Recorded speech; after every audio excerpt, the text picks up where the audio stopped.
दोस्तों मान लीजिए आपको एक गाड़ी खरीदनी है। अभी गाड़ी खरीदने के लिए आपके पास पैसे नहीं है। आप बैंक जाते हो, लोन लेते हो, बैंक आपको लोन देती है पर आपको इंटरेस्ट चार्ज किया जाता है। आपको 10 साल का समय दिया जाता है लोन को वापस करने का।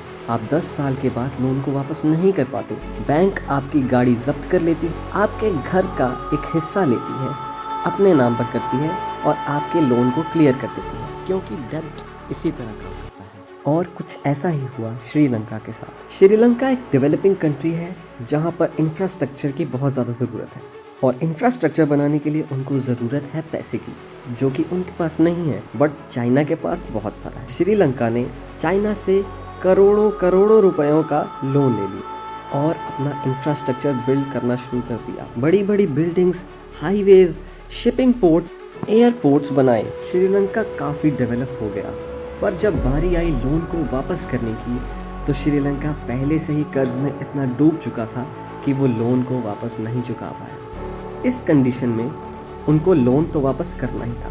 तो चाइना ने कहा कि अगर तुम लोन नहीं वापस कर सकते तो जो कुछ भी तुमने बनाया है उसका कंट्रोल हमें दे दो। और श्रीलंका को ना चाहते हुए भी ऐसा करना पड़ा। जितने भी sky scrapers, highways, airports, shipping ports बनाए गए थे श्रीलंका के द्वारा, वो सब के सब अब उन पर पूरा का पूरा कंट्रोल चाइना का था। वो जैसे चाहे इन्हें इस्तेमाल करते। अगर सरल भाषा में कहें तो चाइना ने श्रीलंका के कुछ हिस्से पर कब्जा कर लिया। ऐसा सिर्फ श्रीलंका के साथ ही नहीं, बल्कि पापुआ न्यू गिनी नाम के देश में $2 बिलियन का कर्ज लिया गया था, जिसे वो वापस नहीं कर पाए। और श्रीलंका की तरह ही उन्हें भी अपना सारा बनाया हुआ इंफ्रास्ट्रक्चर चाइना को कंट्रोल करने के लिए देना पड़ा। Maldives, Pakistan, Malaysia, Laos, Kazakhstan, Mongolia, Egypt, Kenya और यहाँ तक कि साउथ अफ्रीका में भी ऐसा हुआ। तो आपको क्या लगता है इससे चाइना को क्या फ़ायदा होगा? अगर समझाने की कोशिश करूं तो चाइना सिर्फ कंट्रोल ही नहीं पा रहा है इन कंट्रीज़ पर,